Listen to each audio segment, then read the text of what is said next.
In the second hour, we shall be talking about climate financing, the challenges that Africa is facing, and how to ensure that the continent attracts more climate financing, considering that it is the most impacted by climate change. All that will be happening in the next 2 hours. We also have our reporters live on location to bring you the latest on what is happening, and we shall be linking up with them in the course of the program. We want to now get started with that first conversation on matters small and medium enterprises in Kenya and their operating environment. And to have this conversation is Tony Melo, the Chief Executive Officer of Bizna Kenya. Thank you very much for joining us. Thank you. Karibu sana. Maybe you could give us an overview of just where MSMEs are currently in the country. Good morning. My name is Tony Melo.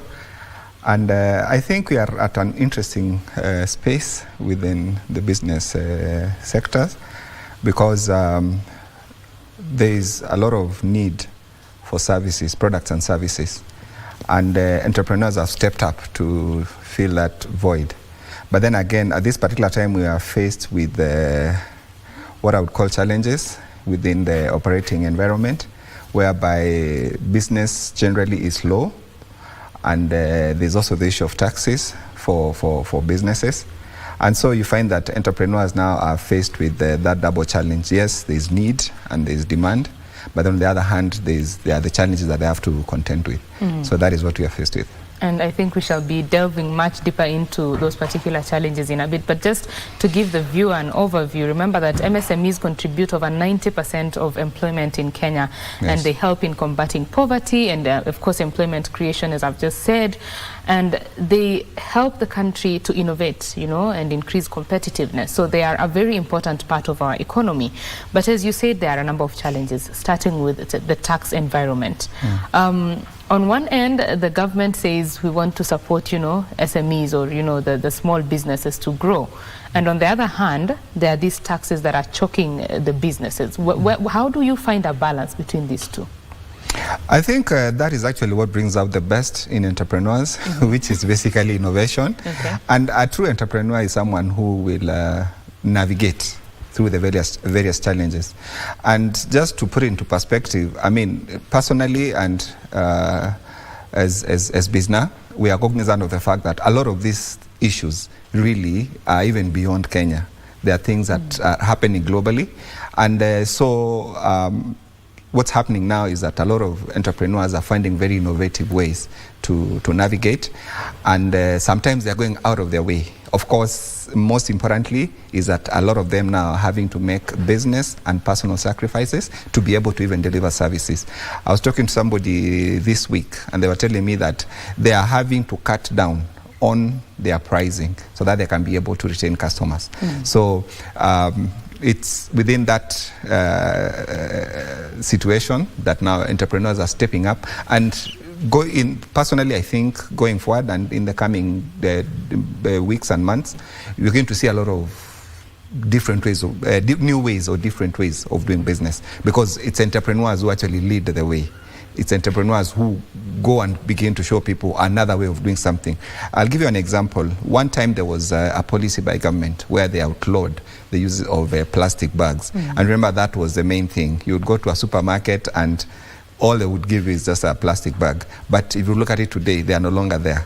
But there's been a solution that has been provided. So I think that is what I see happening. But in the meantime, it is expected, or it's going to happen that some businesses will go under, because it's really about fundamentals. So if your business is not built on strong fundamentals, or if you don't move quickly enough, or if whatever business that you are doing has run its course or has been overtaken by circumstances, then inevitably you'll be able to close. But then for those who will survive, I think things will be much better. When you talk about these fundamentals, let's discuss that a little bit. Yes. For a business, we know that over 70% of small businesses die before they even reach their third birthday. So for a business to at least live beyond that 3 years and grow into a medium enterprise, so to say, what are the important building blocks when you're starting out? The first thing is the business idea. And when you are getting into a business, you must have a board whereby you will come with different ideas. And of course, a lot of these business ideas will come from you as an entrepreneur. But then there's the other component which a lot of people miss out on, which is the demand for that product. So before you get out and begin pushing out a product, you must also interrogate the question of, is there a demand for this product? Who is it that will buy my product? And if they're willing to buy, how much or how much do they want to spend to acquire this product? So that is usually the beginning, one of the issues or the places where a lot of people miss it. So if there's a disconnect between the demand and the idea that you have, then there's going to be a problem. The second problem, which is really the bigger problem, is also the timing. Mm-hmm. If you bring a good product and there's demand for it, but the timing is wrong, it will never take off. Wow. So you need to be very thorough with your market research. Yes, market research is very, very important, and especially on the issue of the timing, because timing is even more important than the demand. Because again, I think you know that a lot of times it's actually entrepreneurs and businesses that create demand for things. Before TVs were there, I mean, someone had just come up with an idea of a TV, whatever form it was. And I mean, people thought that this is not going to work. You get, I mean, if we had spoken to anybody on the streets, they would have said, I mean, people have other things to do. They wouldn't be interested in a TV. But over time, an entrepreneur brought the idea of a TV, and then that idea has been pushed. And you find that even when we've gotten to where we are at, you find that there are still other entrepreneurs who are pushing ideas further and further and further and further. So that is really, really, really what is important, to be able to understand the market and also be able to understand the timing for your product or your service. Mm-hmm. Yes. So as an entrepreneur, when you're thinking of starting a business, yes, how important is it to prepare yourself for this journey? Yourself being that when you're starting out a business, you will be everything in that company. You'll be the marketing guy, the CEO, the accountant, you know, everything, sometimes even the legal guy. Yeah. How important is it to prepare yourself for this journey, and what tips do you have for people who are, you know, starting out this journey? It's I mean, that can never be overemphasized, that you must prepare. But before you go to the preparation, I am sorry that, I mean, I'm surprised that my view on this has changed. Okay. But business is not for everyone. Okay. That's what I believe now. Before I used to think that anybody can do business, but now I have come to believe that business is not for everyone because of the demand that it places on you. There's a lot of personal sacrifice. There's a lot of even family sacrifices that have to be made. And truth be said, like you just said, a lot of businesses fail. So again, if you do not have the capacity to handle failure at that magnitude, because I can tell you, personally, I've started over 20 businesses. Okay. I closed some before they even took off. You start the business, before it starts, you realize this is not going to work, you close it down and you move on. So that is the first important thing, that you must determine, when you're getting into it, you must be ready for the rigor. You must be ready for the life that is of an entrepreneur. The second thing is the issue of preparation. The general view or perspective is that anybody can do business.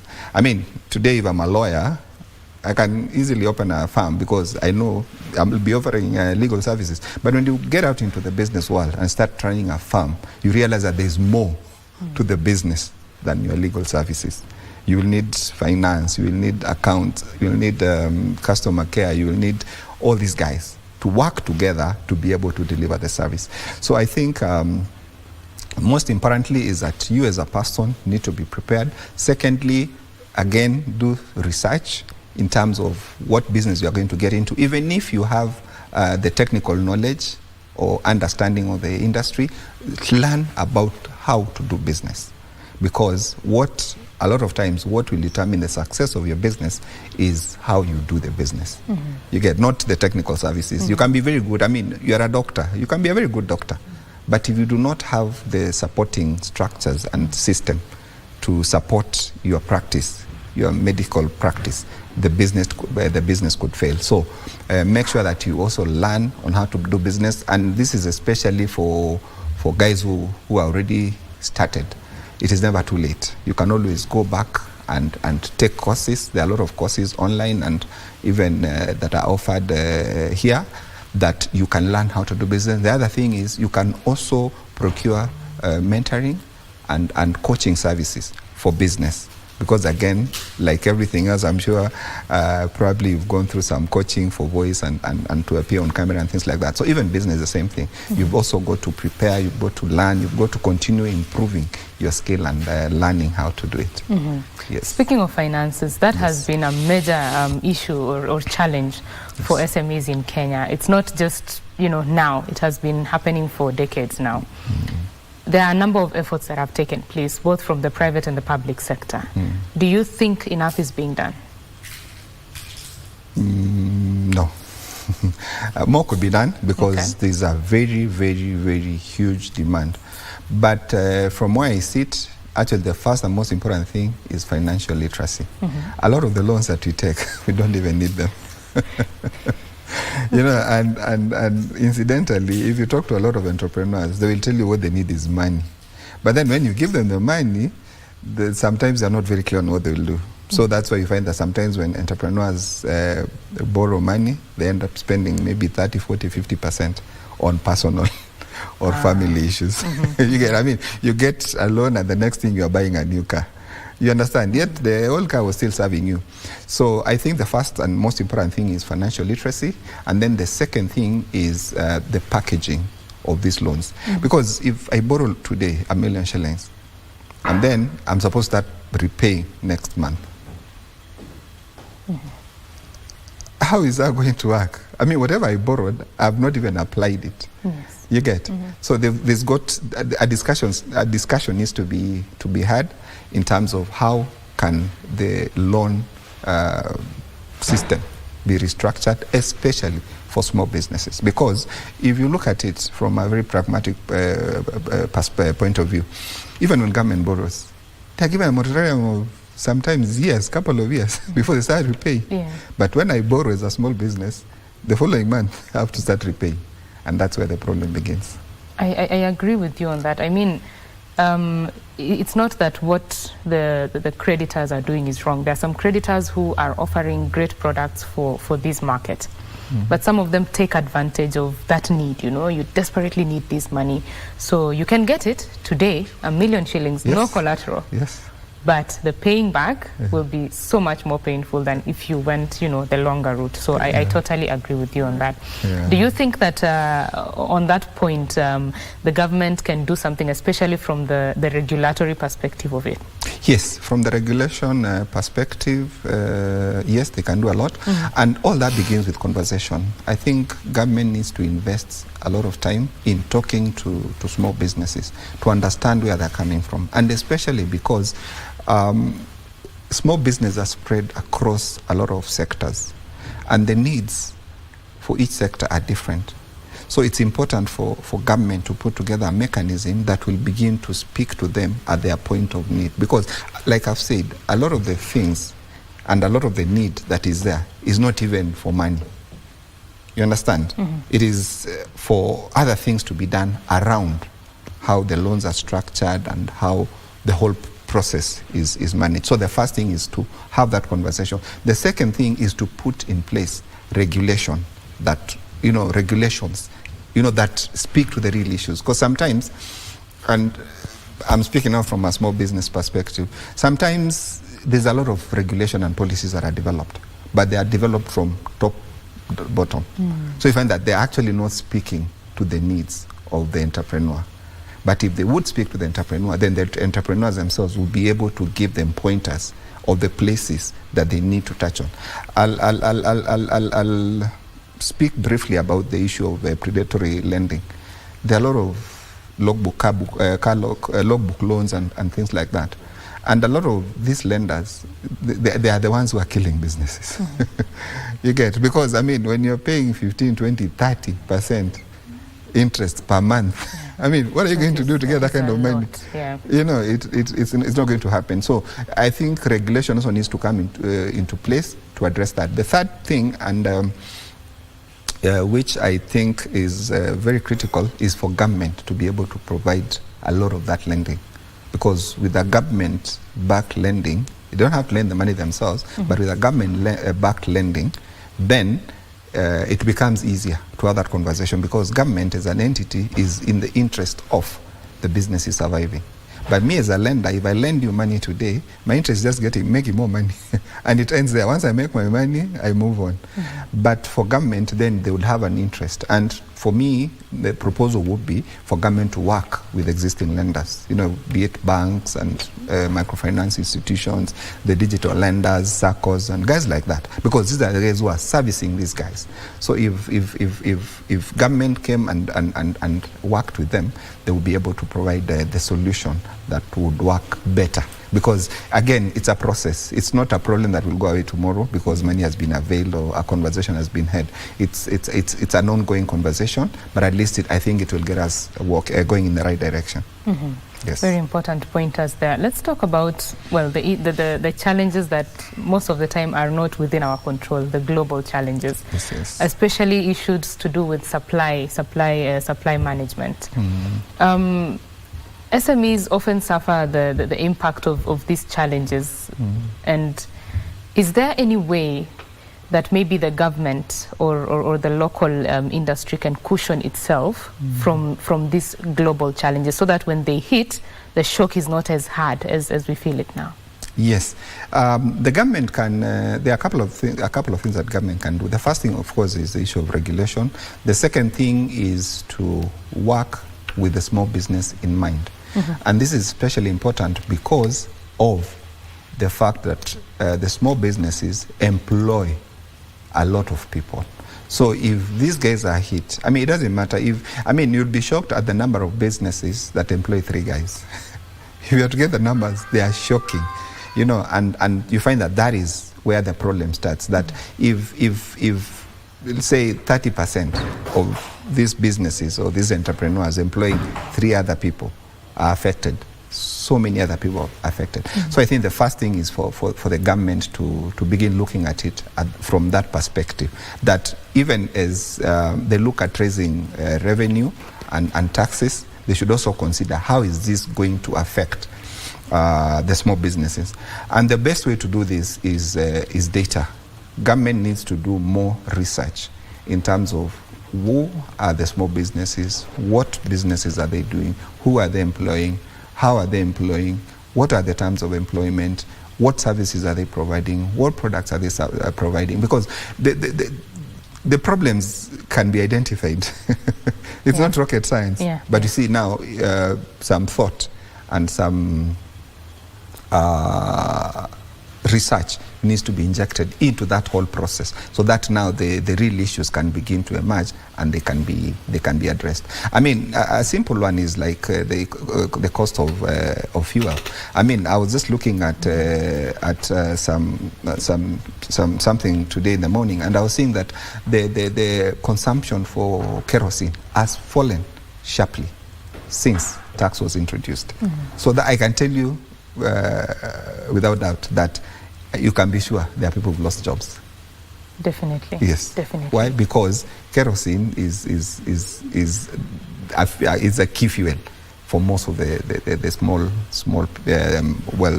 the lower income people. So when they cannot afford that product, then they will not buy, and they are not buying. Then that money comes from somewhere. So someone has to happen. So someone will lose their job. The second thing, which is now the risk factor, is that you'll find that these guys will go for other alternatives. And that is how they go back to charcoal and other things. And now you see, by the end of the day, this will become more expensive even for government and even for all of us as a people. I heard that you're talking about climate after this. So you see how that conversation goes. So it's important for government to invest in research and data and understanding the situation and circumstances around the business environment for small businesses, so that they can be able now to prescribe the right policies, regulations, and also interventions that will actually make a difference. I think the government is in a sort of a catch-22 situation here. Yes. The small businesses are a very key part of our economy. Yes. The government has to collect taxes. Yes. Then they met these taxes on the businesses, and the businesses either start with the tax evasion and avoidance, or they close down altogether, the net tax collected goes down. So what are your thoughts in terms of our situation is even worse, that we have debt that we have to, honor the payments of. So what are your thoughts in terms of the government meeting this balance in terms of taxing these businesses, but taxing them not to a point of killing them, but injecting some life into the economy? Well, this is a hard one, but I think the solution to that is a bit philosophical, and it is having fair consideration. Because if today I cannot afford a meal on the table, I'm a man, I have 2 children, something has to give.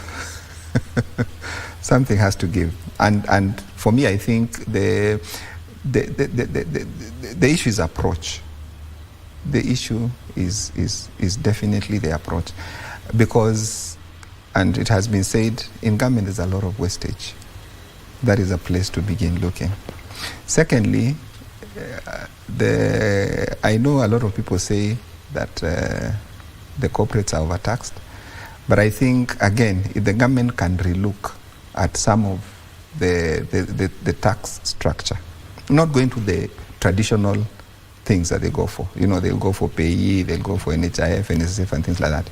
But there are a lot of other things that I believe they can be able to find pockets that they can begin to raise more revenue, especially within the corporate sector. Of course, ultimately, and I would support that they will still come to the small businesses, but the magnitude cannot be the same, because I'll tell you for a fact, for a lot of small businesses, what they work for that day determines what they will have for dinner.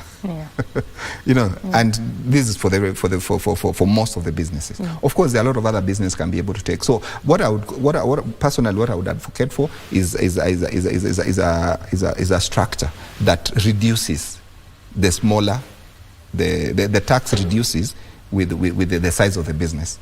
You understand? It's easier to tax a bigger business more than a smaller business, because the guy of the small businesses, every single shilling that is taxed affects his overall livelihood, if I may call it so. So I think that is something that I would advocate for. And the other thing, really, which is I think has been suggested, is deferment. Any loan or any payment can be negotiated, renegotiated, can be discussed, as long as there's a willingness and there's a plan, a deliberate plan. You understand? If someone waited for 3 years, or if I have a loan for 30 years, I mean, we can discuss another 5 years.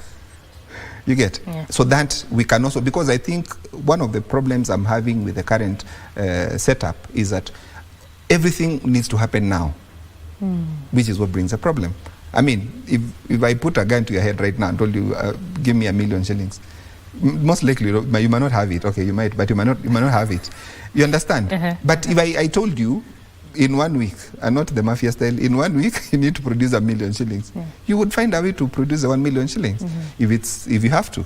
So I think that's the other thing that government needs to really, really reconsider, that a lot of these things need to be done. Because what we are finding now is that small businesses are being attacked from the top and bottom.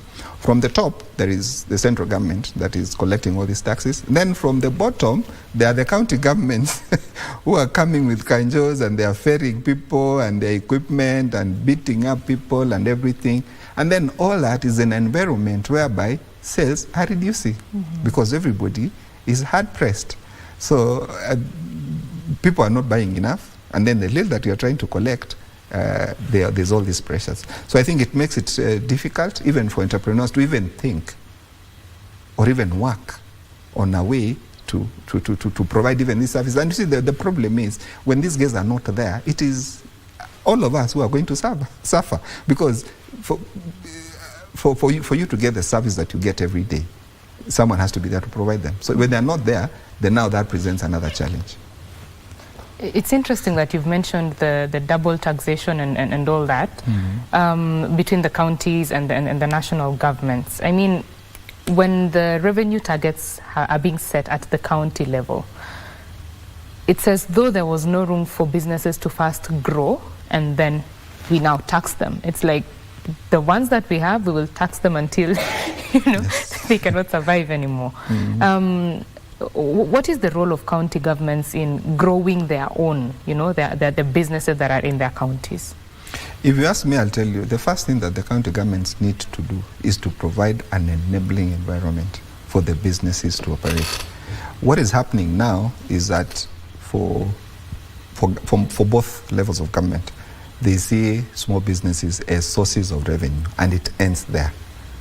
They don't go beyond that to think, how are these guys going to pay? So the first thing, and the first and most important thing, is for them to provide an enabling environment. The second thing is for them to be able to support these businesses with the resources that they need. For example, it's easier for the Council of Government, the Council of Governors, to go and have a conversation with the World Bank to set up funds for small businesses in their counties, because they know their people, they know what they produce, they know what they sell, they know who buys, they know everything. So it's easier for them to have that conversation. And again, you can imagine if all the governors were to go and pursue such a venture, you can imagine how much money they can raise. And then when it's spread across the country, that will begin to bring relief. But what we are having now is that there's this craze, if I may call it so, whereby they want to build the next big market. They want to, there's this infrastructure craze. So they're building malls and markets that nobody can use. Because if you go and create a good market, and you say now, from paying 50 shillings, you'll be paying 500 shillings every day.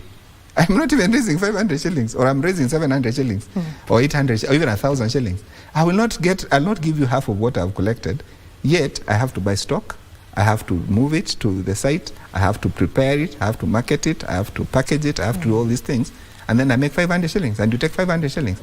It doesn't work like that. So I think, and for me really, it's really about being pragmatic and being realistic. A lot of the things that government does are not even necessary. You understand? You go and spend, God forbid, 30 million building a market. Yet all you need to do is just proper sheds in different places. Because you go build one mall for 1,000 people. But you could have done sheds, you could have done like 30 sheds or 20 sheds or 10 sheds in different locations where the clients are. If you build the market in one place, people have to move 5 kilometers, 10 kilometers to come to this market. You are a buyer. You know what happens. When you need to buy something, you won't go looking for it. You'll find it the most convenient place. So these are the conversations I'm talking about that I think needs to be had.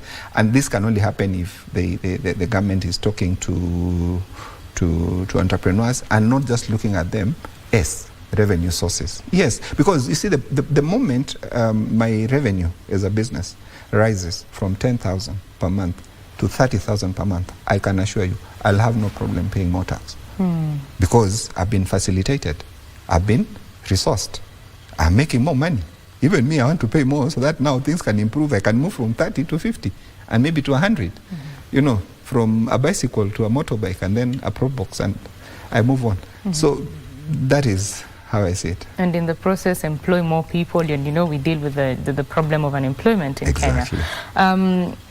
The issue of more businesses coming into the tax bracket, or just with collecting revenue. A lot of businesses are still informal.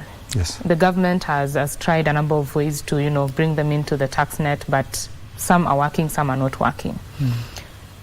Is it that some businesses do not want to get into the formal system, and what could be barring them from that? They do not want to pay taxes. No. They are willing to pay taxes. It is how it is done. Okay. And the thinking behind it, because like I've said, there is no business person who is opposed to paying taxes. I mean, it's foolhardy not to want to pay taxes. But how this is done, just like the example that I gave about the loan. Similarly, if first of all you're telling me I need to spend 10,000 shillings to register a business, what am I going to start with? Because if you look at compliance in this country, it's crazy. It is just crazy. Is it necessary? It's not necessary. A lot of it is not necessary because and truth be told, a lot of the things that small businesses do, they're even just trying it out. Okay. They're not even sure it's going to work out. So I will not spend 10,000 shillings to set up something and not have something to work with, or have it fail. So what personally I would advocate for is that there needs to be some grace period for businesses. You get? Mm-hmm. First of all, government needs to put in place mechanisms to incubate small businesses, because that is what they really need. Because if you incubate me and I get started and I start seeing money flowing in, then now you can take me through a process of 1, formalization, and 2, compliance. Mm-hmm. But now what we have in this country is that the formalization and compliance and tax and everything comes at the beginning. I mean, now KRA wants you to register, you know, with them, like immediately. You start a business. Then you're like, where is this going to happen? Secondly, again, the same KRA system, it's almost impossible. Just to file nil returns, it's almost impossible. I know a lot. There are guys who are making business now of filing people's returns. You understand? Why? Because, I mean, if I can use M-Pesa, why can't KRA be like M-Pesa? I mean, a lot of course, the government has moved all its services online, and that is a good thing, you know, for businesses. But it seems that there's a lack of literacy in terms of use and access to these the portals and all that. Is that correct? No, the issue really is the approach, mm-hmm. and the attitude. The attitude that government has is that this is what is going to happen, and what wajipange. So what needs to happen is government needs to be deliberate in understanding that these guys who are paying tax, whoever they may be, whatever their size, they are partners, mm-hmm. in whatever it is that we are trying to achieve. Mm-hmm. So for things to work smoothly, then we need to work with them. Secondly is that government needs to simplify their systems. Mm-hmm. They spend a lot of money on these systems. Mm-hmm. Why they cannot be simple, I do not understand. That they need to make investments, and that's why I'm talking about attitude, because they imagine that this is what we've said, this is what's going to happen, wejipang.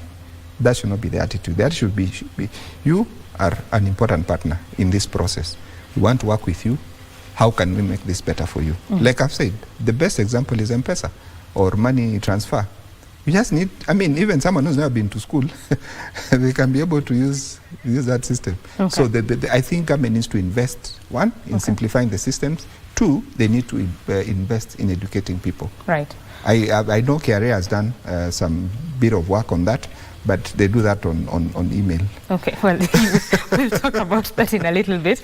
I'd just like to take the viewer to Movenpick Hotel, where the engineer John Tanui, the PS in charge of ICT and digital economy, as well as John Paul Okwiri, the CEO of Konza Technopolis, are having a briefing on the IASP Global Summit that is taking place later this year. That is engineer John Tanui, the PS in that ministry. Let's listen into what he has to say. The business community to come and participate, because this presents a great potential and a platform that will take our country to the next level. Thank you very much.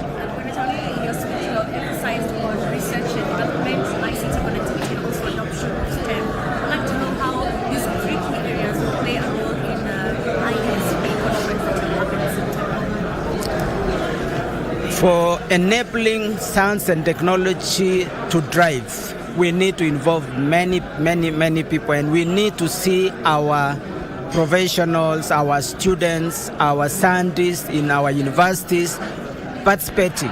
So connectivity to our universities, connectivity to our digital hubs, enabling them to access the digital platform that will open opportunities for them is very critical. So that is the importance of the digital infrastructure that we are building. Secondly, Konza Technopolis is at the heart of what we are doing in our digital transformation. Konza is a smart city. It's also a science and technology park. It's also a special economic zone. So it's a composition of what represents the future of economies, where you combine urban development and economic activities to leverage the strengths of the people and the various sectors to progress and accelerate your economy. So bringing all the global players, over 350 science parks like Concert Technopolis. Some of them have come out with some of the most innovative solutions we are using, either in our devices, in our phones, in the medical care. They will all be here in Kenya in September this year. So it's going to be a special moment for us, for our universities, for our innovators, for our businesses, for startups, those also who are interested in technology to come and see what's going on across the world. So this represents a special moment. And for Kenya to win this bid, there were many countries who were interested to host, over 80 countries. And Kenya to win is really a special moment and presents the indications that Kenya is making huge progress, attracting global attention, and being a member of the global community. Thank you. I think with that we can go.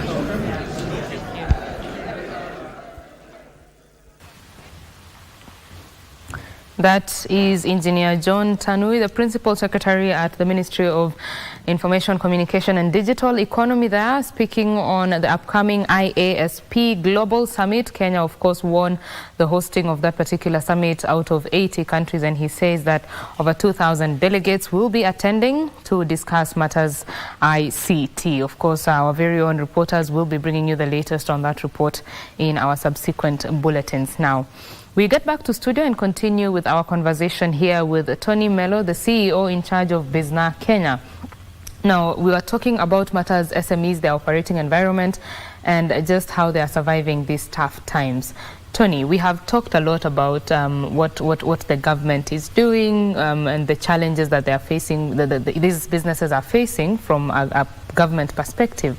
I'd like to know, as Bizna Kenya, what do you do in terms of supporting these startups?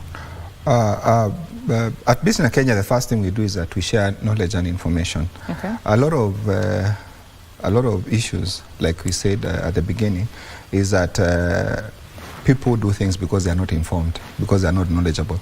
So that is one of the gaps that we saw in the market, and we began to address. So we give that information, and the way we do it is we package it in the form of stories. So when you tell about a story about a poultry farmer who has done this and that, we are able to put the lessons in there. We are able to put important information that someone can work with. For example, if it's something to do with technology, if you say that this farmer is now using this and that technology, anybody who's interested in going in that area will be able to look into it, or will be able, at least will be informed that there's this in case they didn't know, and then they can begin to pursue and get that information.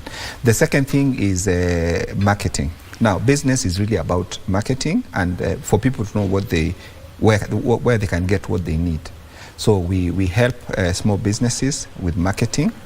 And the third and most important factor is support, which is basically enterprise development, which is what I alluded to earlier, that by the end of the day, knowing what you do is one thing, but running a business about what you know is a different thing. So we promote we support entrepreneurs through enterprise development. To do this, a lot of it is we work with partners, like for example on the issue of enterprise development and support. We work with the Professional Business Mentors Association, which is an association of certified, trained and experienced mentors on small business, not just business, but small business. So we work with those professionals, and then they are able now to give people the need, the services and the quality of service that they need. Because again, truth be said, in this country also there are quacks. There are a lot of guys. I mean, tomorrow someone can set up shop and say, I'm a mentor or I'm a coach and I'm this and that. But then you find that by the end of the day, all they need is just to get money. On the issue of marketing, we focus on digital marketing. So on our website, we can we run ads. And we also do content, as in, for example, if you have a business, we can do a profile on your business, whereby we'll tell the story of your business and be able to market your business. The other channel that we use is social media, which has been very powerful for us. And social media is everything from Facebook, Twitter, LinkedIn, Instagram, TikTok, and all this. So we are able to share, again, information and also market businesses through the social media channels. Yes. And so far, have you seen any results from these efforts? Yes, we have. We started in 2014, and so far we have reached over 70 million users. Okay. Most of them in Kenya. Last year alone, Bizna had a reach of 100 million through the various channels. So we are seeing impact, and that's why we are still in business. Well, definitely a good thing to hear if you're a business person. Yes. But of course, beyond Bizna, there is something that the private sector, like yourselves, can do to better this situation. What more can the private sector do? One is that I would advise for the entrepreneurs, first of all, to begin to talk about their businesses, because information is a big part of it. People need to know who you are, where you are, what you're doing, and all that. The second thing is that they need to join business member organizations. Okay. These are organizations that help entrepreneurs, or that bring together entrepreneurs.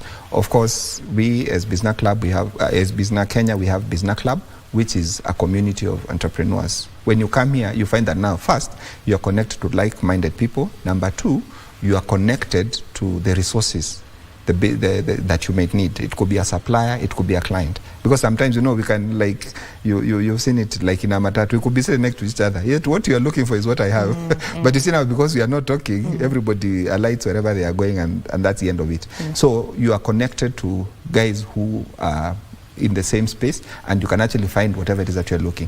Thirdly, and most importantly, is now the enterprise development, like I was talking about, that you will find professionals who will be able to help you with what you do. Besides Bizna Club, there are a lot of other business member organizations. SACCOs are also a form of business member organization.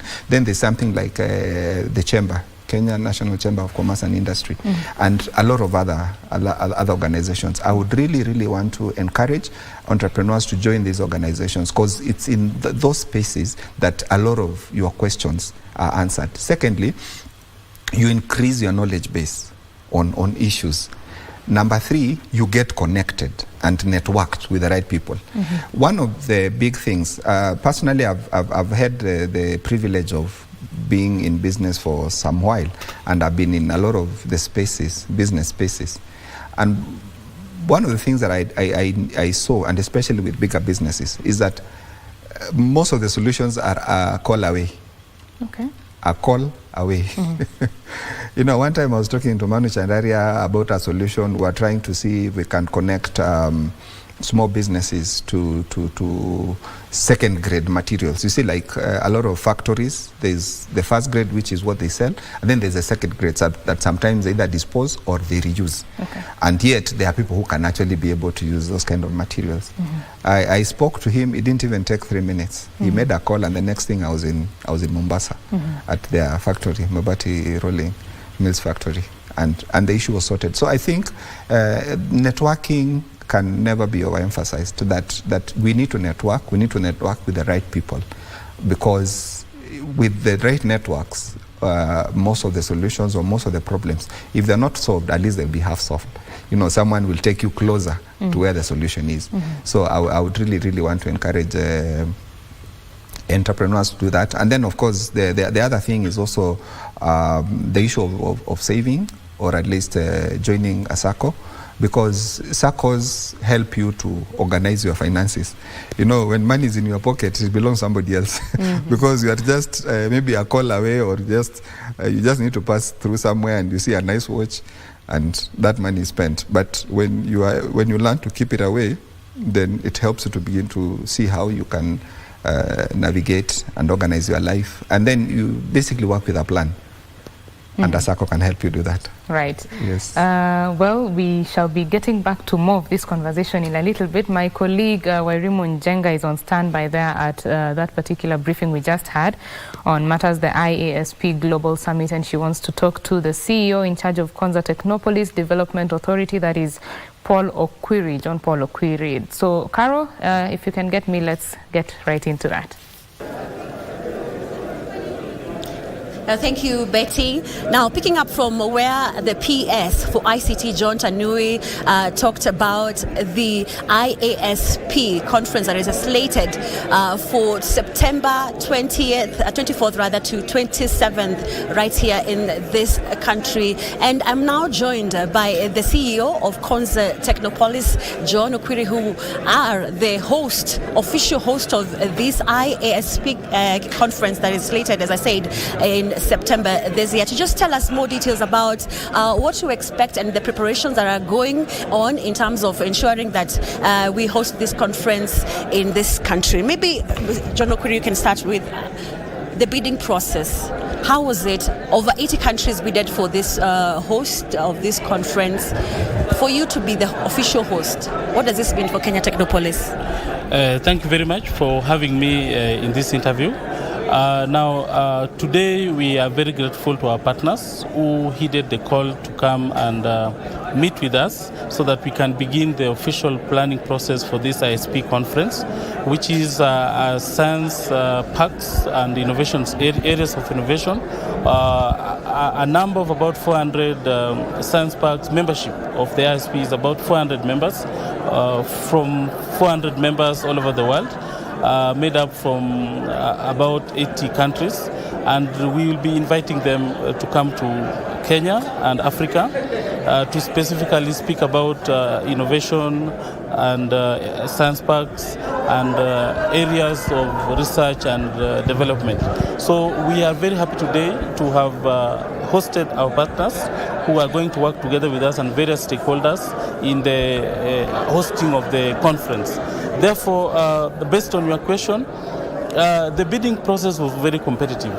Actually, we were leading the Africa division in the bid, and we were competing against a very established science parks, and namely was Quebec, which was a major competitor. And based on the fact that Africa's time is now and Africa is rising in as far as technology, innovation, research and development is concerned, then we were able to put up a very competitive bid, and we won the bid to host the 41st ISP conference in Nairobi.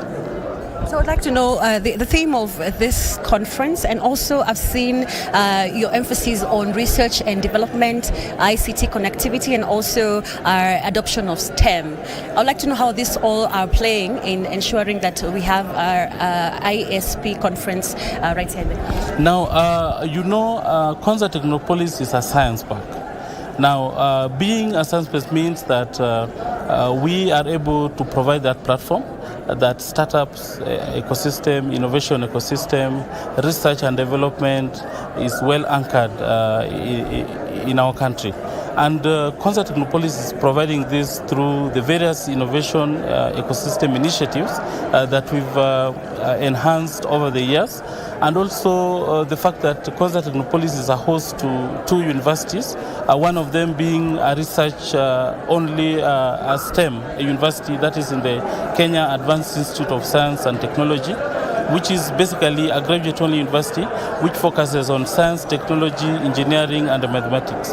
Now, this provides an environment where the academia, the industry and government can all converge together to ensure that we are able to enhance our innovation, creativity and also research and development, to ensure that we are able to provide solutions to our various challenges through research and development. What of ICT connectivity, and also you've mentioned about STEM, and also the theme, you have the theme of this conference? The theme of this conference is demographics, entrepreneurship and technology, defining the frontier of future economies.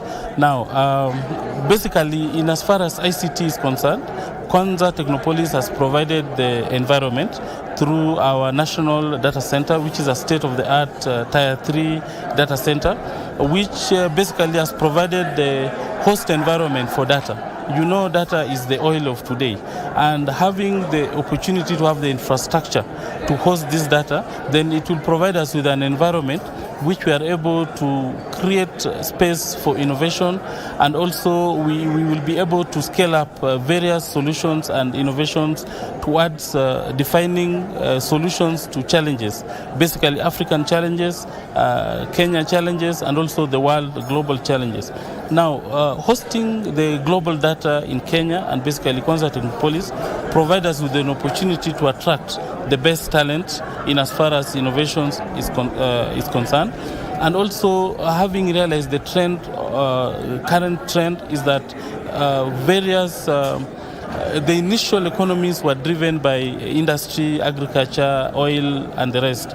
But currently, if you look at the trend worldwide, is that only technology companies are taking the lead in as far as revenue generation is concerned, and that comes with a lot of data that needs to be analyzed in order to provide solutions to various challenges. And as we provide solutions to various challenges, we are able to create wealth and also contribute to our GDP. And basically, that's what this conference will be bringing to us.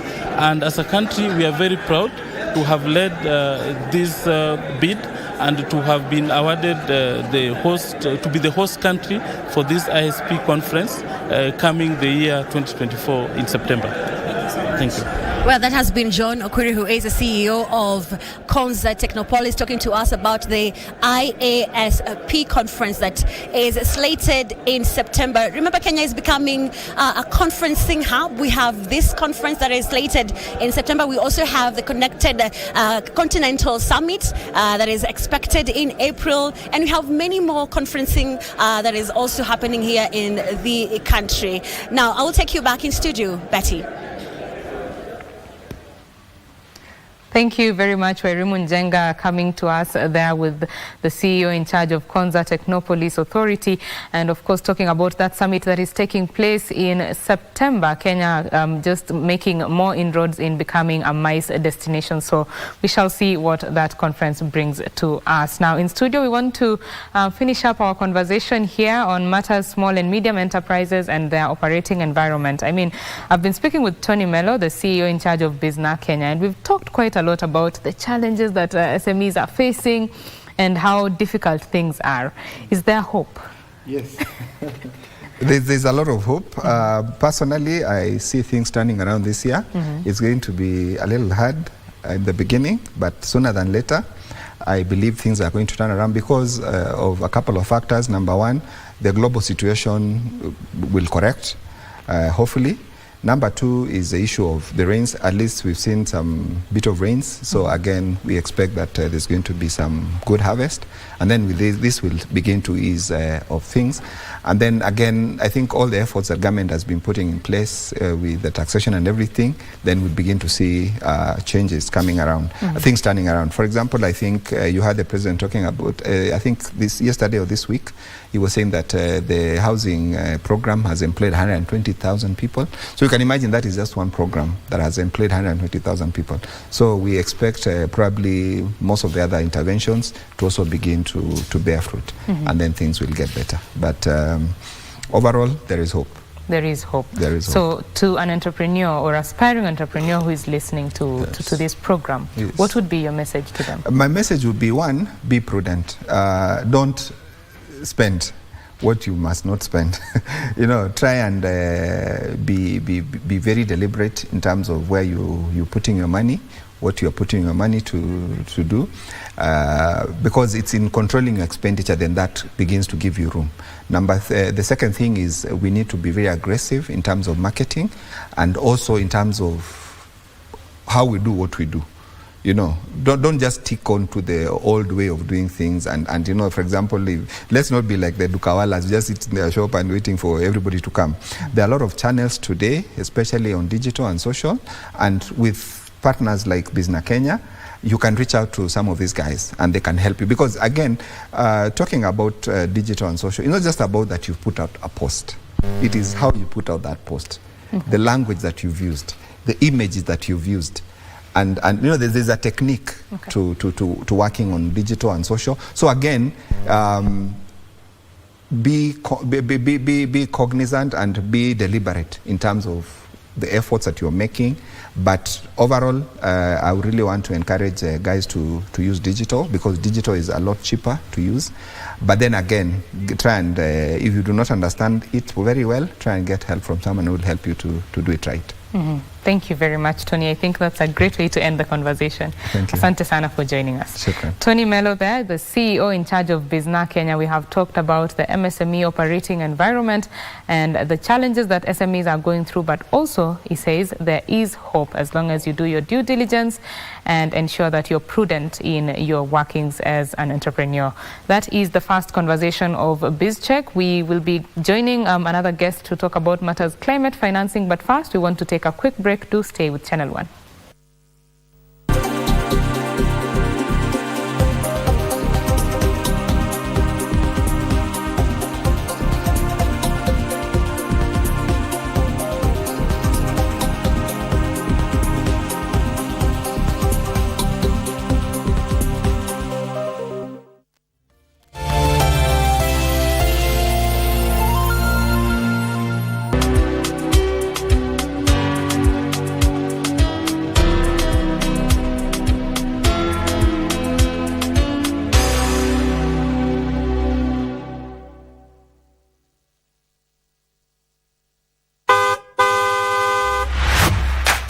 Dereva, kutumia simu wakati uko barabarani ni hatari kwako, abiria wako na kwa wengine wote walio barabarani. Wengi wamepoteza maisha yao au kujeruhiwa baada ya kuhusika katika ajali zilizosababishwa na madereva wanaotumia simu. Usiwe mmoja wao. Usalama barabarani unaanza na wewe. Ujumbe huu unaletwa kwako na Kenya National Highways Authority. Quality Highways, better connections. I'm not going to turn my back on her like Sergio did. What do you mean, Sergio? Yes. You better keep your distance from Amador Zuniga's son. I don't think he is neither prudent nor desirable. How would you help me forget Rodrigo? I think you know very well that you and my daughter have this special something. Is this true or just a rumor? We have to do something, Rodrigo. We have to solve this problem for our own good. In the name of the man that signed it. His name was Ricardo. Ricardo? Which Ricardo? Iko nayo. Iko na nini? Tukuli. Tukuli ni nini? Tukuli ya bachelor's boys whatever. Tukuli ndio hiyo mheshimiwa. Wewe ni mtoto. Mimi si mtoto. Unasoma hiyo shule? Sisomi kwa hiyo shule. Sasa utadropiwa wapi? Kwani na niacha hapo ndio hiyo. Wewe anakidnap mtoto, ana traumatize mtoto sababu ya pesa ngapi wewe? Na wakati wewe na kunyima pesa ndani ya nyumba, unasikianga namna gani? Nasikianga ni kama naweza kole tande na nitafute bwana mwingine.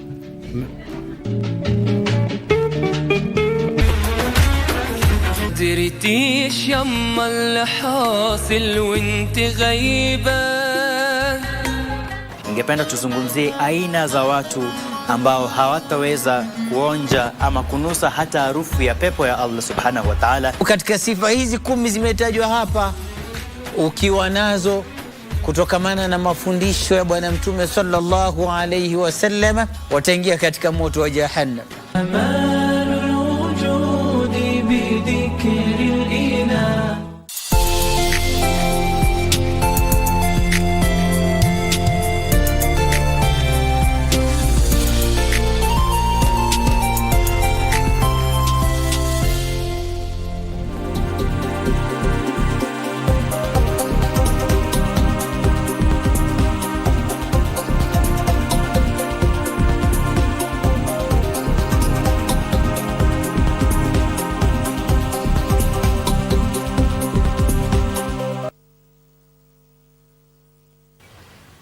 Thank you for watching KBC Channel 1. You are now joining us for the second hour of BizCheck. My name is Betty Kiptum. We want to have a conversation on matters climate financing. How can businesses or just businesses around the country or around Africa secure more climate financing? And to have this conversation is Ashay Abhi. He is the manager in charge of energy and climate at Intellicap. I hope I did it right, your name? Absolutely, yes. Awesome. Thank you very much for joining us. Thank you, Betty. Thank you for having me. You're welcome. There was a report that was released by the UN in terms of, the forecast for this year. Yeah. And they singled out climate change and climate financing as a very big challenge for African economies. And it would be a very big challenge to surmount, if more is not garnered. So where are we currently? I know there were some declarations that happened at COP28 last year. Where are we currently? Betty, first of all, thank you for having me. And as a passionate person who is in the climate and finance space, finance has always been a challenge. More so for regions like Africa, countries like Kenya, where the innovations are there, but the market is not. And that always deters investors and financiers from, that has always in the past deterred them from investing in these solutions. You mentioned the report that the UN has come up with. Very aptly it says that climate financing has been the biggest challenge. And the challenge only exacerbates now, given the political and the will of many countries, many nations and regions like Africa, where the business needs that kind of seeding capital to build itself to a point where it can scale up to cater to the market that it needs to. It's a cyclical loop. You need finance, you need investment to build that product, to reach a scale where you can cater to a larger market. But at the same time, you also need that market to bring in that finance. So more often than not, entrepreneurs are stuck in this infinite loop. And it is the job of people like me and Intellicap to help them out of this loop by providing them with the ingredients that they need to build a successful business around climate. Of course, it's a no-brainer that Africa is the most impacted in terms of climate change effects. And the impacts are going beyond just, food and water. It's even impacting the quality of life, the business that people can do.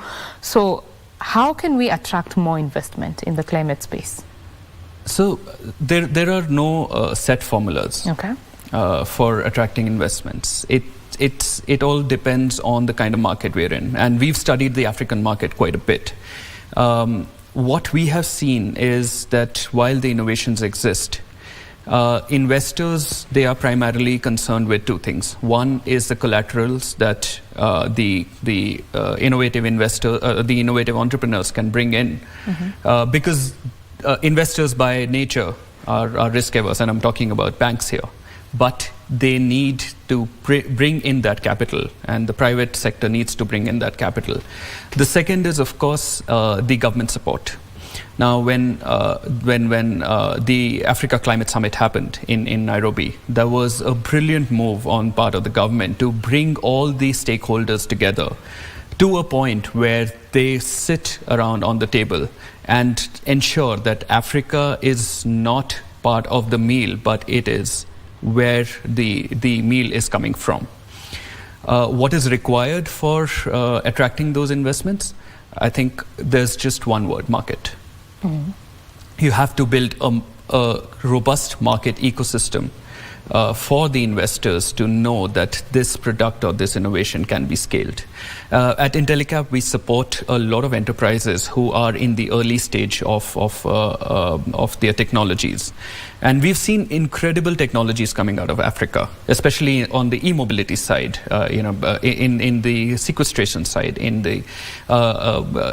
digital agriculture. In fact, now moving forward, we are also seeing technologies around green hydrogen coming in. But one thing that investors typically look at is whether this has the potential to scale up in the market they're looking at. Right, so developing that private sector and the market ecosystem for the private sector, that is extremely important. The government support is necessary, without a doubt, but it has to be enabling rather than stifling. And what have you seen in Kenya in terms of the government support? I think it's coming in. The Africa Climate Summit was a brilliant example of it. In fact, I wrote an article just a few days back, which was published. The point here is not just the declarations, but the point here is holding them responsible and accountable for the declarations, for the promises they're making. I think President Ruto's government is on the right track. It will take some time, of course. These things are not easy, and Rome was not built in a day. So it will take time, and we'll start seeing the results of this summit, of the investments that have been promised, and of the monitoring aspects that have been put together. We'll start seeing the results of them, if not in 6 months, then definitely in 12 to 18 months. Mm-hmm. So for innovators, you've said that the innovations are there, but the market is lacking.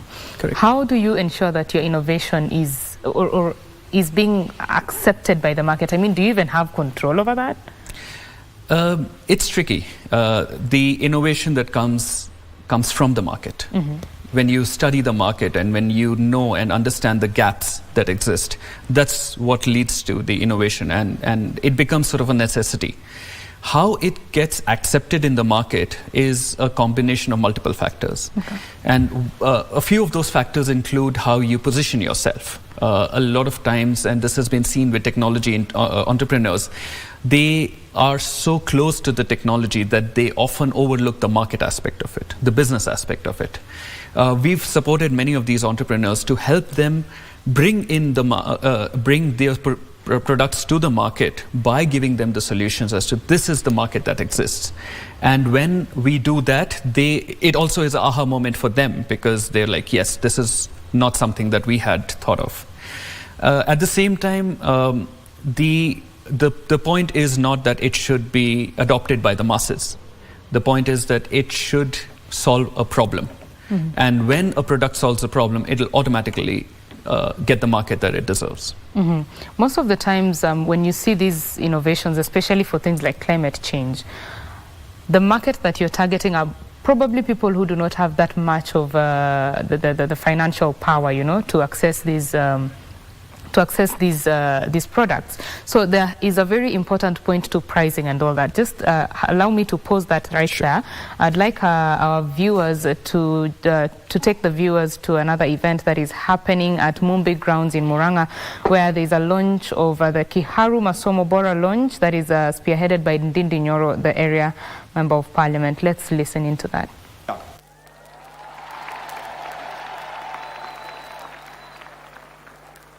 Na mkaniambia ile kazi tumefanya ikuwe posta. Mimi nataka niseme sio nguvu zangu. Mimi nataka nitoe shukrani kwa Mwenyezi Mungu na vile ametuwezesha kufanya kazi kwa pamoja hapa Kiharu.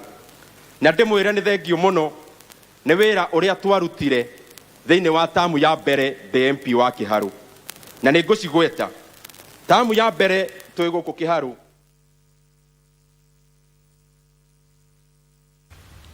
Well, that is the launch of the Masomo Bora program there by Ndindi Nyoro. We shall be getting back to that in a little bit. We want to continue with our conversation here in studio on matters climate financing.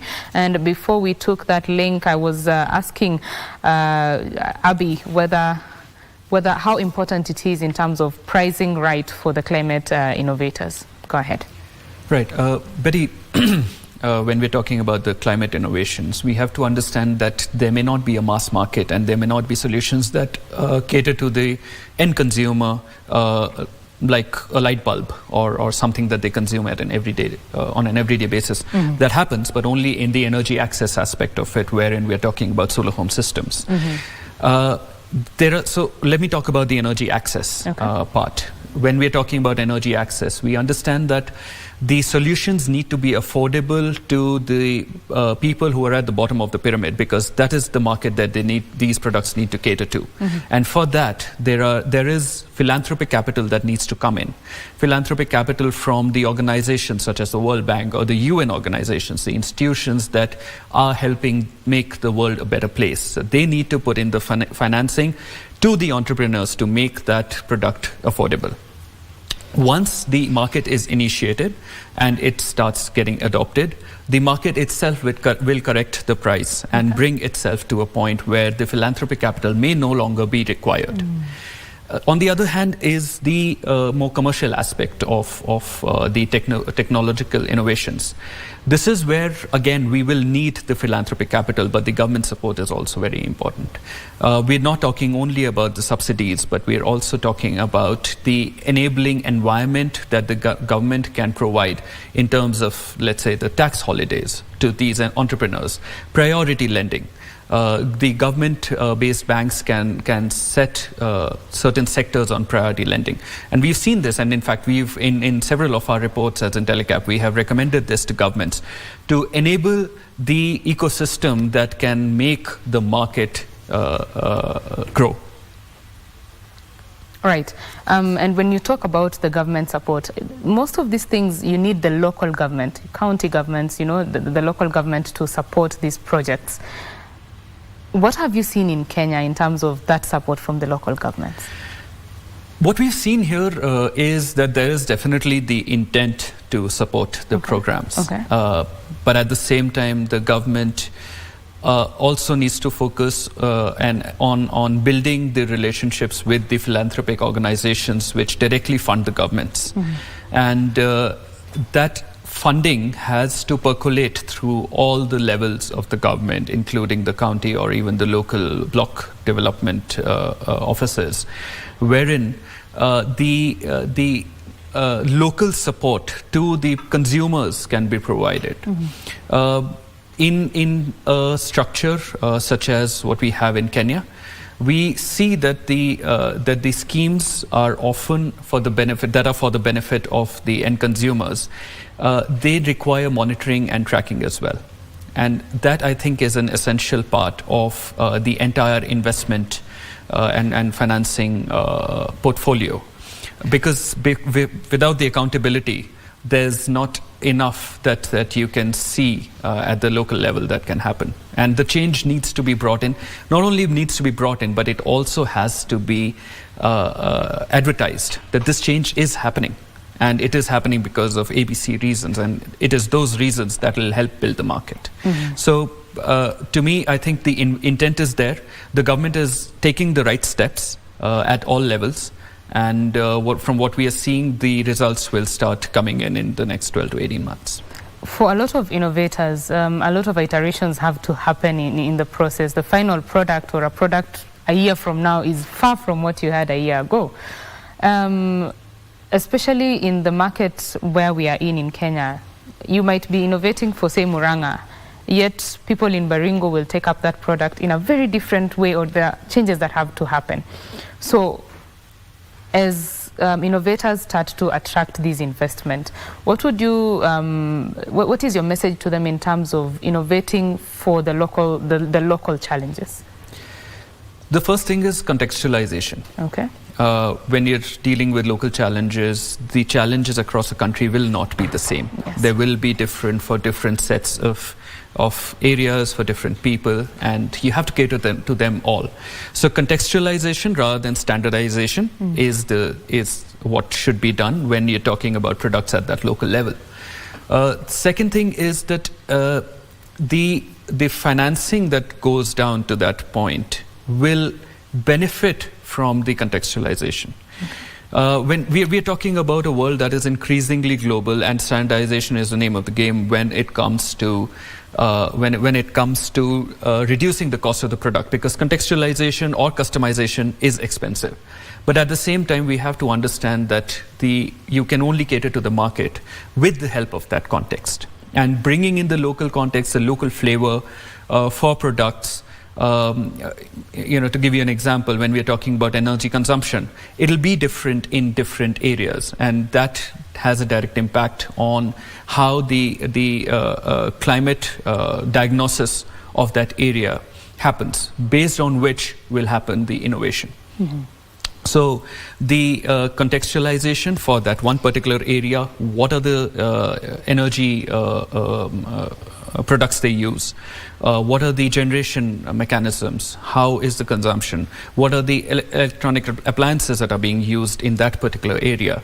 That will give birth to the challenges or the gaps that there may be, which will in turn lead to innovation. And that innovation does not necessarily have to be in technology. It can be in business model or financial models or in how the financing is provided to the end consumers. We're looking at a lot of percolation of the MFIs, the microfinancing institutions that are coming in to support the local people in getting these technologies and getting these appliances. And as IntelliCap, in fact, one of our sister concerns is an MFI that is working in India. And we've often brought in the lessons that we've seen in India and in other countries where we work to contextualize it in the African context, in the local context that we work in. Mm-hmm. And of course, for these solutions to be taken up, there have to be government incentives, you know. We know that Kenya is doing well in terms of renewable energy production, and we want to get there in a few years' time, you know, to 100%. So what is the place of government incentives, and do you think that the ones that are there currently are working? We've seen that the incentives, the government incentives or subsidies, they do work. But in the initial part of the business, of the market. This is important to accelerate the market to a point where the market can sustain itself. And to bring to that point, the Kenyan government is definitely working. There's a lot of impetus, a lot of emphasis on the renewable energy, especially solar now moving forward. Kenya has a unique distinction of being one of the few countries that have 80% renewable energy.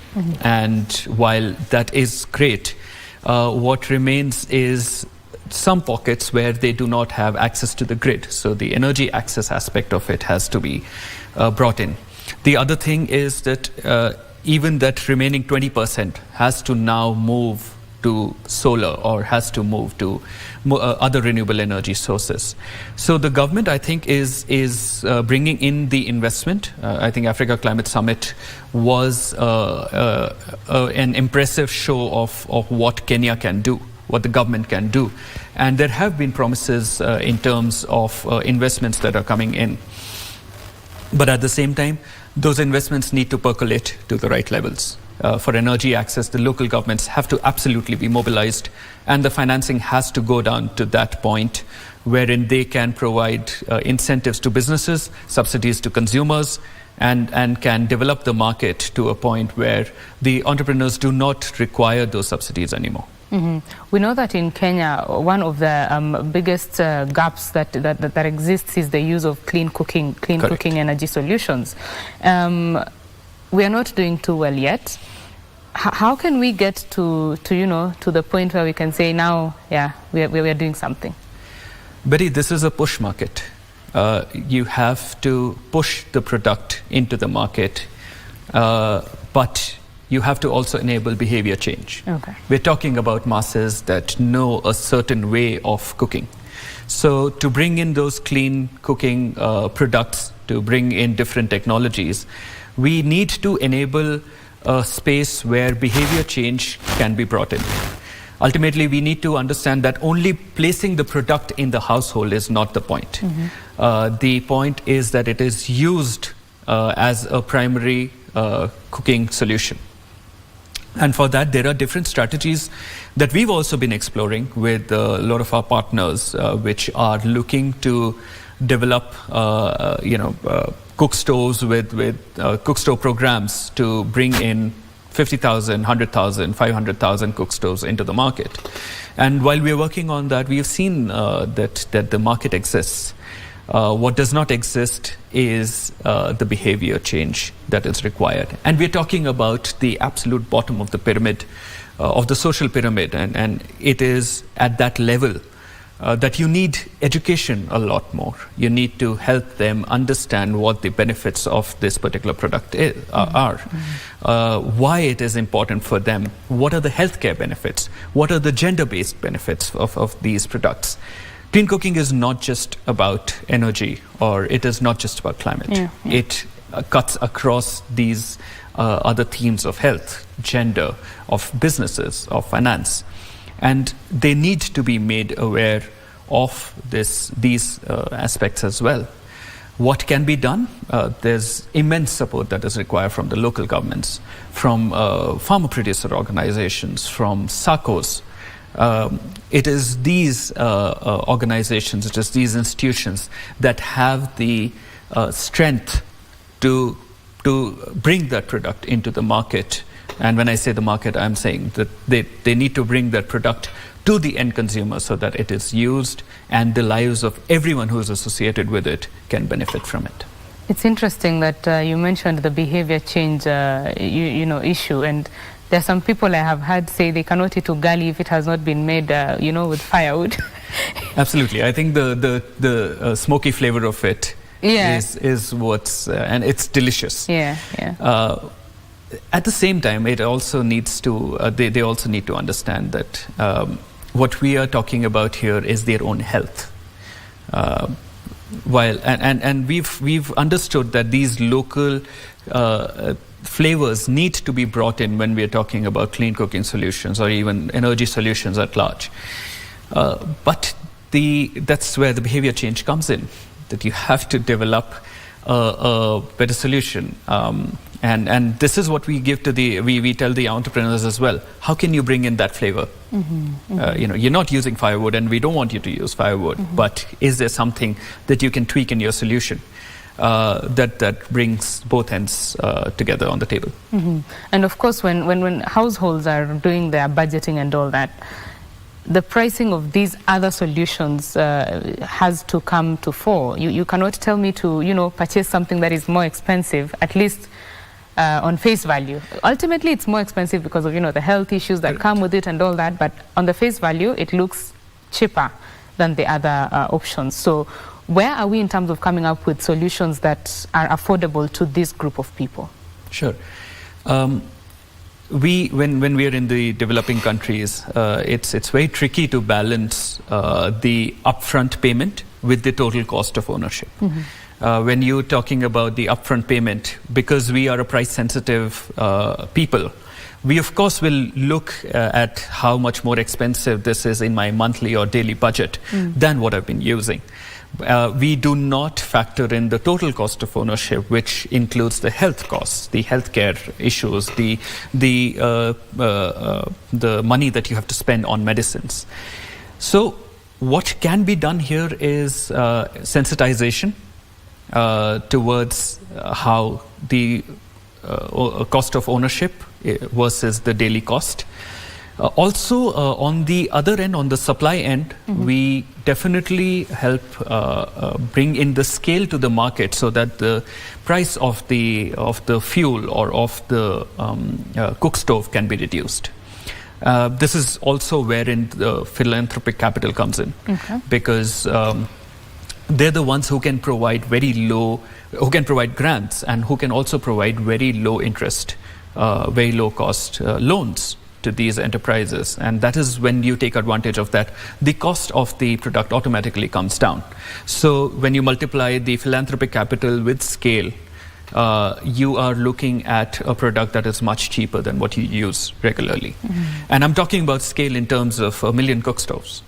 That's the kind of scale that needs to come in. And for that, we often suggest demand aggregation across various regions, across various countries, so that when you're procuring or when you're building or manufacturing the product, it comes at a much lower cost due to that scale that we can offer. The economies of scale have to kick in when we are talking about a consumer-based product which has such benefits. And of course, innovating for climate, I mean, it cuts across board. It could be in any industry and, targeting any type of market. There's an insurance company called Pool Advisors. I don't know if you've heard of them. Sure. They do the climate, they do insurance for farmers. Right. And I think they've done really well with, what did you call the aggregation? The market Demand aggregation. Yes, demand aggregation. So maybe this year, there's an issue in Kenya which does not exist in Tanzania. So you pay your the insurance premiums here, but this side you're covered. So it works really well. And that is the thinking that more innovators should be having when it comes to innovating for this market, right? Absolutely. They are, if it is a product, and every product, when the technology is in the development side, it is going to be expensive than what exists, because what exists has already achieved scale. So when you are introducing a new product into the market, it is essential that that scale is envisaged, it's thought about, and you move towards that target. So demand aggregation has definitely been a game changer. And I'll give you an example of how, if you've followed the solar success in India, that's where we've seen demand aggregation, which has worked wonders to bring down the cost of solar panels.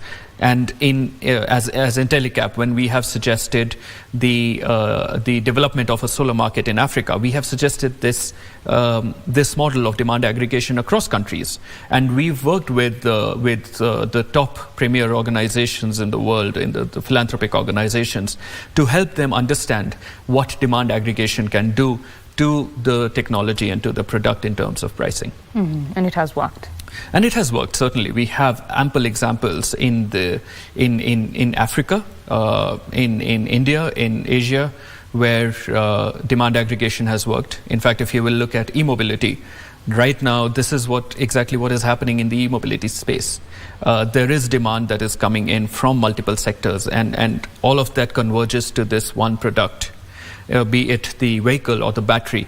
But when you look at the demand across the board, you will see that this is what is responsible for bringing the costs down. When we talk about now the issue of attracting financing, for Africa, there are a lot of competing needs across the world, for the philanthropy that exists. And do you think that this climate financing specifically for Africa is a priority in the philanthropic world? Betty, it's important to understand that every issue has its place. And financing, of course, has to be provided to all of those issues, all of those challenges. The point here is, again, I'll go back to the behavior change, where you're looking at what is upfront and what is a larger issue that may come later. Climate is an issue that you will not see happening just now. It happens in very small increments on a daily basis. It's like seeing your child growing. You can't see them how they've grown, but when somebody meets you after a very long time, you can see how much they've grown, right? That's exactly what climate issues, how climate issues percolate into the daily lives of the society. You can't see, but every day it gets warmer. You can't see this, but the farmer that has produced X amount of X quintals last year has just gone at X minus 1 this year. So it is these incremental changes that will lead to the climate crisis or the climate catastrophe that we are talking about. Of course, food, humanitarian aid, and any other issues that require immediate attention should be given immediate attention. But that is what we've been propagating from the beginning, that climate change is not something that is coming years from now. It is happening every day, and it is as immediate an issue as any other, especially for the vulnerable populations of continents like Africa. Africa does not contribute much to climate warming, global warming, but it is the second most vulnerable population in the world. How can we ignore that? And we can say, okay, this is a problem that we'll take up later. No, we can't. So that financing, that philanthropic capital has to come in now. In fact, it should have come in yesterday. We're still late, is all I'll say. You talked about the implementation of these declarations. Across board, we know declarations that were made even decades ago, and we still keep mentioning them, and they have not been implemented this far. What will be different from the COP declarations that keep being made year in, year out? COP is a very interesting amalgamation of the entire society.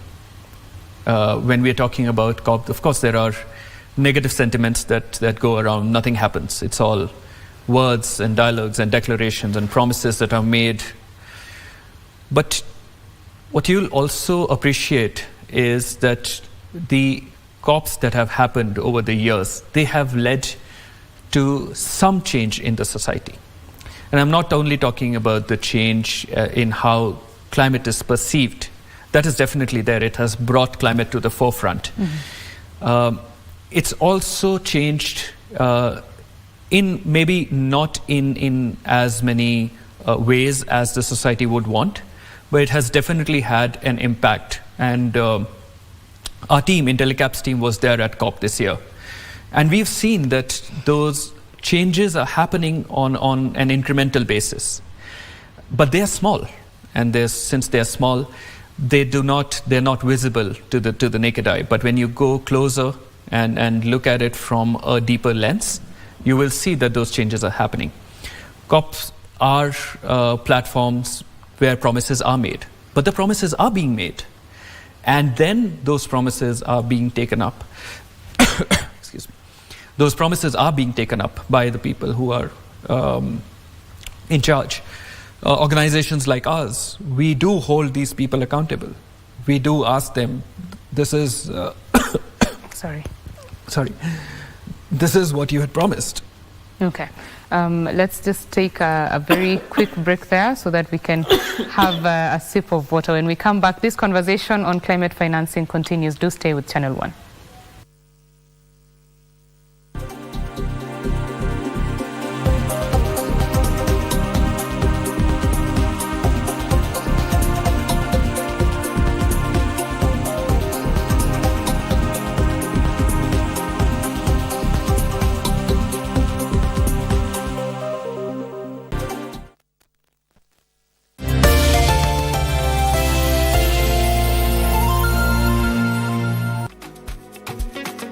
Hi Nelly. Hi Koi, how are you? Thank you for having me. You're welcome. welcome. I'm so excited to be on this show. I cannot wait to see what we'll make together. So what are you going to teach us today?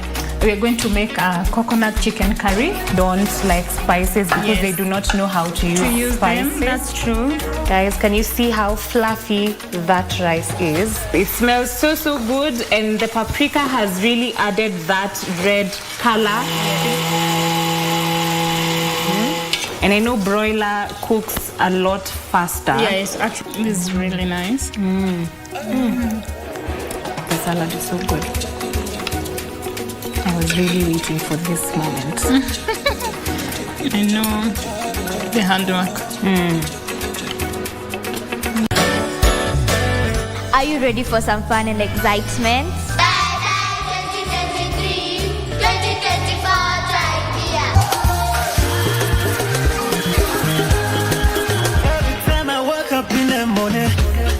My name is Angel Zawadi Furaha. I'm 12 years old. I love dancing. Dancing is my main hobby. Forgiveness is the key that unlocks the doors of resentment and the handcuffs of hatred. I am going to read for you one of my favorite stories, Gaja Party, Kula Party. I'm going to show you guys on how to make a fanfiti cake at the comfort of your home. I'm going to teach you how to make a red.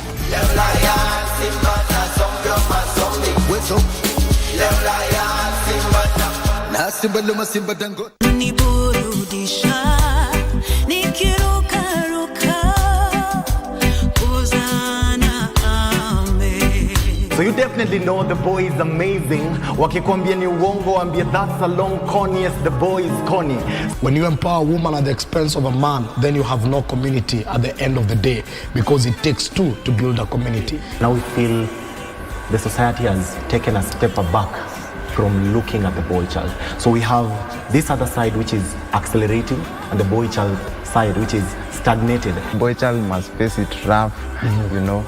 So I think there needs to be a stand on that.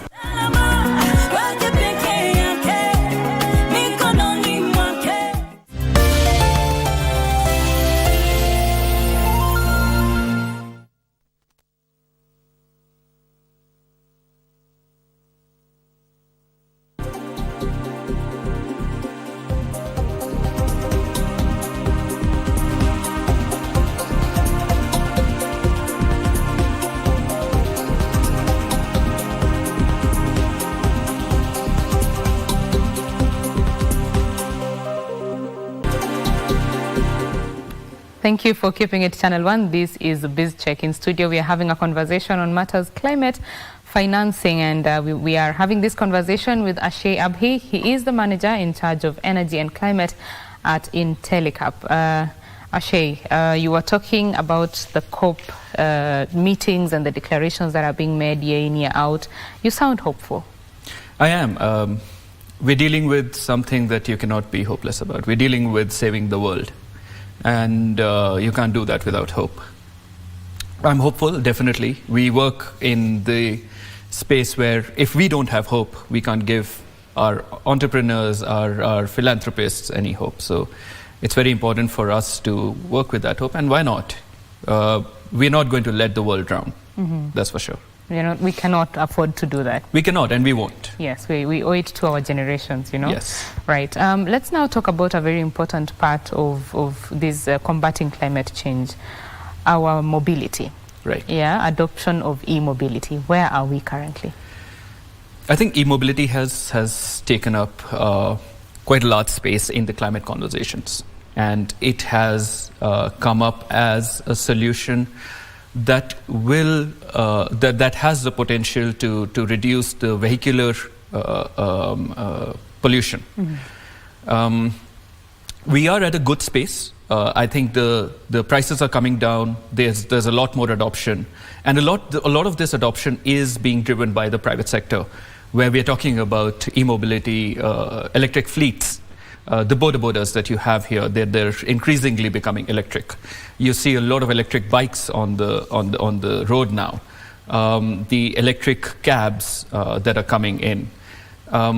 So the private sector is waking up to the potential, and this is a classic example of how a technology can do good and provide a sustainable business case. There is, of course, the aspect of batteries, where we see most of the cost of the vehicle is, and that is also the space where most of the pollution happens in the mining of the minerals that are required for developing the batteries. But then again, there are technologies that are creating a more sustainable supply chain. In fact, circular economy is one of the areas that Intellicap looks at. And we have been working with organizations to understand what the circular economy of batteries can be. How can they be recycled? How can the pollution be reduced? How can the waste be minimized? And we are happy to support more enterprises in this aspect as well. So e-vehicle is picking up, and very soon you'll see not only bodas and not only the bikes, but also four-wheelers in Kenya strutting about with no emissions. Yeah, there are some, the buses, there are some that are already, electric. Correct. And I have seen a lot of brands, the vehicle manufacturers, jumping on this because it makes business sense for them. Absolutely. That's what the consumer is looking for today. Gone are those days when people only would look at the internal combustion engine vehicles, the petrol and diesel vehicles.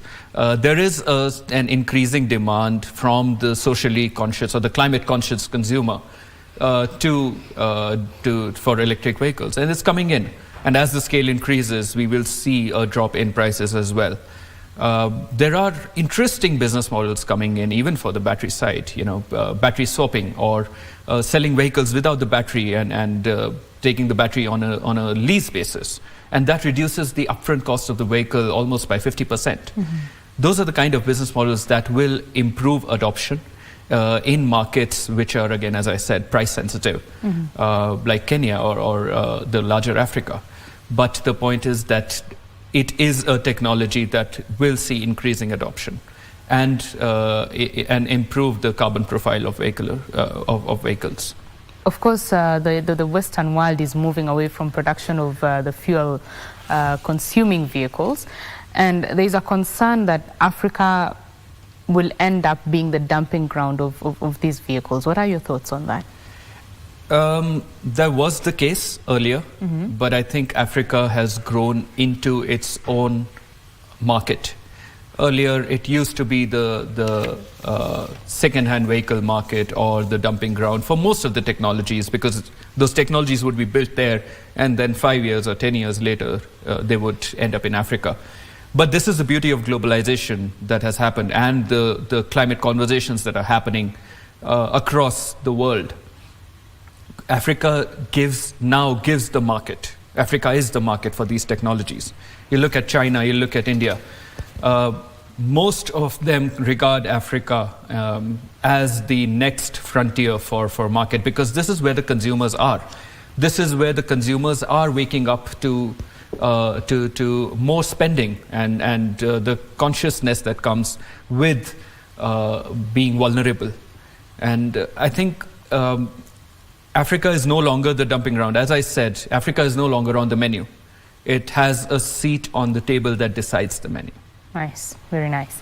Well, let's join Trevor Ngendo, who is at City Park Market, to give us an update on commodity prices.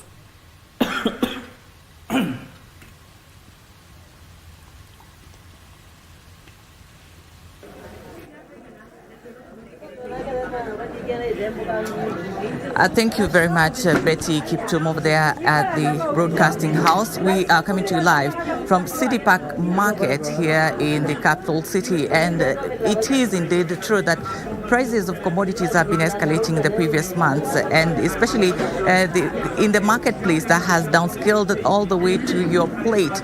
And the price of onions we saw last year very high at some point, retailing. The price of red onions was retailing at around 189 Kenya shillings to about 200 shillings. And this year it looks like more of a slight improvement in the economy. Of course, with the reduced cost of production that the government, as part of government's efforts to lower the cost of production, we've seen some of these costs go down. However, the rains that we are witnessing have also had an impact on some things such as cabbage. And here, without wasting much time, I want to go straight to Mama Esther, or Alice, who is a retailer here at City Market. She is selling onions. Mama Esther, asante sana kwa kujiunga pamoja nasi. Naomba uangalie upande huu. Unaweza kutuambia labda unauzaje sasa hivi, bei ya vitunguu iko aje ukilinganisha na mwaka uliopita? At least bei ya kitunguu saa hii imeshuka kidogo. Tunashukuru serikali kwa kushukisha bidhaa. Last year tulikuwa tunanunua kilo 200, tunauza kilo 280, lakini at least saa hii tunauza 150 per kilo. Na kwa sasa mbeleni ilikuwa ni kwa sababu ya the imports, we were doing a lot of imports, lakini kwa sasa hivi je, wa Kenya wameanza kulima vitunguu, zimeongezeka hapa ama supply imeongezeka ama ni bado tuna import? Saa hii hatu import sana.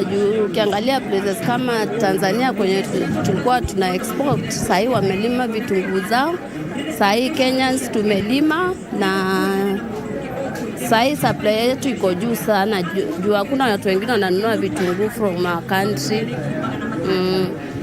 Na bei ya nyanya unaweza kusema nini? Ukilinganisha pia bei ya nyanya pia kuna wakati ilikuwa juu, sasa hivi imeimprove ama bado iko chini? Imeimprove kidogo, lakini kama si petrol, bei ya petrol kuwa juu zaidi, at least ingekuwa chini kidogo. So we argue the government wateremshe bei ya petrol ndio bidhaa ziweze kuteremka chini. Okay, Mama Esther, asante sana, tunashukuru kwa muda wako. And yes, Betty, as we continue here, I want to show you the cabbages here. Of course, we had last year also the price of cabbage, because of the drought that was ongoing earlier on in the year. We saw a shortage in cabbage prices, a shortage in price in cabbage supply in the country. And right now, I'm told that the price has improved a bit. For example, this cabbage one has increased in price because of the rains that are currently ongoing, that they are damaging a lot of crops in the market. Allow me, as I continue like this, you can see the market is a bit populated. Even fruits are here in a lot of fruits we're seeing. I don't know whether Eric, you'd be willing to talk to us about the price of cabbages. Unaweza kutuambia nini kuhusu bei ya cabbage sasa hivi? Saa hii bei ya cabbage imeenda juu ya vile kulikuwa na hali ya mvua mingi imepatikana, imeoza kwa shamba. Sasa hiyo saudio, sasa bei imeenda juu. Okay, kwa hivyo bei ya cabbage imeenda juu. Asante sana, tunashukuru, tutarejea hapo baadaye. So Betty, you had it very right here. Of course, these are some of the things that traders here at City Park Market are saying. I don't know, what do you have on your side, Betty? Yes, Trevor, interesting conversations there. I'm curious if you found out from the vendors there what the behavior, if there have been any behavior changes in terms of their customers. Are they buying more? Are they buying less? And based on the market, the prices that are going on there. Well, Betty, speaking earlier on to some of the traders here, they talk I spoke to the onion trader there, Alice, who told me that currently due to the reduced price of onions, Kenyans are buying them more as compared to last year. Currently, they're selling a kg at around 150 shillings to around 160, as compared to last year when it was trading at about 189 to 200 shillings due to increased imports and the high cost of imports. And right now, Kenyans they're seeing a surge in sales right now from hotels. It looks more like Kenyans had stopped eating onions on their plates and having them, a lot of them. Currently, they are doing them more, including even the price of things like fruits has also improved right now. I was talking to a trader here, a fruit trader here, who told me that the price of fruits here has also increased a bit. Tuambie jina lako na uniambie bei ya machungwa kwa mfano sasa hivi iko vipi? Kwa majina naitwa Eric. Machungwa tuko na type 3, kuna roko machungwa, tajari na hii ingine dogo dogo inaitwa pixie. Lakini hizi roko bei ni understandable, lakini hizi imported prices zimeenda hata triple. For instance, hii machungwa imported, hii ni aina gani? Hii ni imported orange. Tulikuwa tunanunua a box of 15 kgs 2,200. Currently tunanunua 5,200. So hiyo ni charge moja especially baada ya vitu imported. Lakini hizi vitu roko machungwa, hii roko, maembe, melon, hizo prices they are a bit fair. Okay. Yeah. All right. Asante sana Eric, tunashukuru kwa muda wako. And Betty, it's not just the price of commodities and foodstuffs that has gone up. We've seen even sales of products like motorcycles, machinery for the common mwananchi, products, machinery like motorcycles. The sales have decreased significantly by about 70%. Imports of motorcycles and assembly has also gone down because they're at an all-time high. A motorcycle retailing at around 200,000 Kenyan shillings as compared to previously at around 120. That's about an increase of about 60,000 Kenyan shillings or thereabout. And these are some of the things that we continue to look at. We see the price of unga has also gone down. We did a spot check in some of the supermarkets. The unga is going for around 160 shillings. Sugar is at an all-time high as previously witnessed at about 220 Kenya shillings. And these are some of the prices that we continue to look at and do a spot check and compile a comprehensive report in our subsequent bulletins tonight. Back to you, Betty.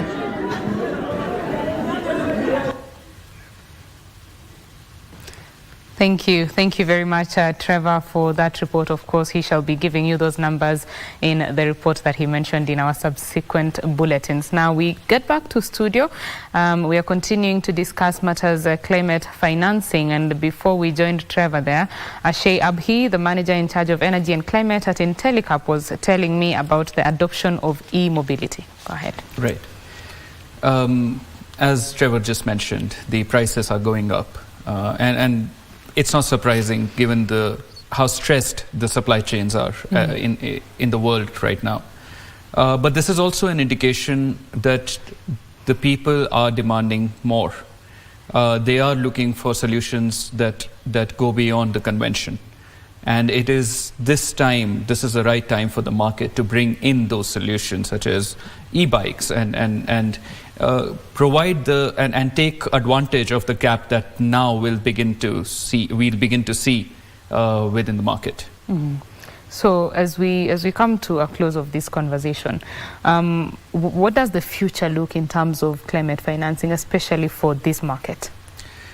Betty, if you want to see the future of climate financing, allow me to invite you and all of your audience to Kenya School of Monetary Studies on February 28th and 29th, wherein we are holding Sankalp Africa, the 11th edition, and we are talking about just transition in Africa and what the future looks like for everything climate, including climate finance.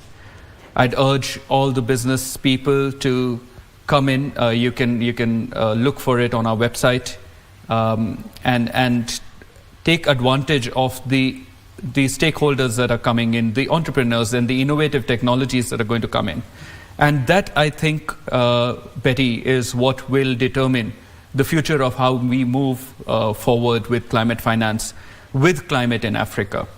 The vulnerability at which the African populations are as far as climate is concerned is not just a climate issue, it is a humanitarian issue. And this is why we appeal to all the stakeholders that we can across the board, be it entrepreneurs, be it the philanthropists, be it the capital providers, the private sector. This is the need of the hour for this continent, for the countries that are going through something so massive and yet so minuscule at the same time on a daily basis, that it may not be in front of your eyes, but it is happening.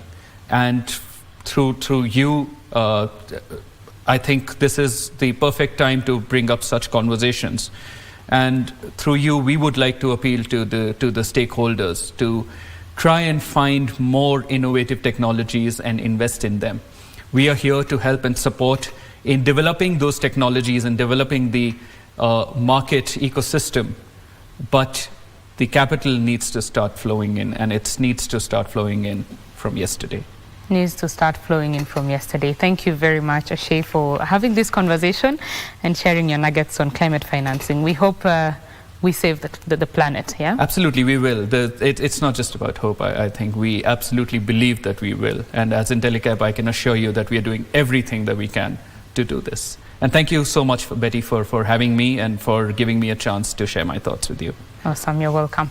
Thank you very much. That is Ashay Abhi, the manager in charge of energy and climate at Intellicap. We have been talking about climate financing, what innovators in this space need to do to attract that financing and also scale their products to make business sense to the financiers.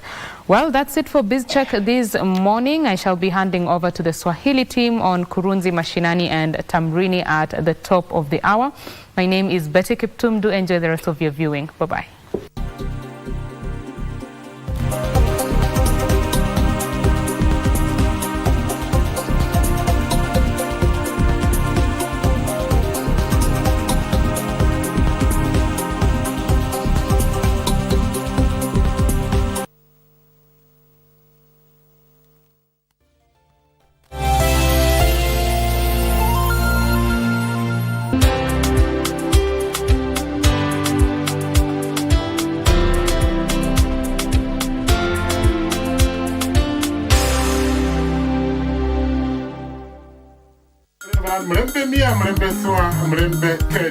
Habari njema kutoka redio yako pendwa ya Ingo FM kwa wakazi na mashabiki wa Bungoma. Sasa Ingo FM inasikika Ingo Bungoma kupitia masafa ya 103.5 FM. Sikiliza na uchangie, burudika ukifurahia uhondo wa kipekee kwa lugha ya nyumbani. Awamu ya Baragawi CC, Natural Sweetness. Kadhalika, tegea Ingo FM ukiwa maeneo ya Kakamega, Busia, Vihiga na Trans Nzoia kupitia 100.